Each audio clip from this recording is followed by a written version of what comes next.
সমষ্টিবাসী সকলো ৰাইজক মই মোৰ ফালৰ পৰা এটাই অনুৰোধ কৰিম যে আপোনালোকে আপোনালোকৰ অধিকাৰ যদি বিচাৰে আপোনালোকৰ অধিকাৰৰ হৈ মাত মাতিব লাগে।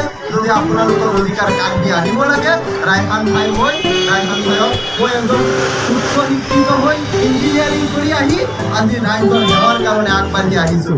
যদি আপোনালোকে আঁকোৱালি লৈ আগন্তুক দিনত ইয়াৰ প্ৰতি উত্তৰ আপোনালোকৰ লগত হোৱা প্ৰতিটো অন্যায়ৰ প্ৰতি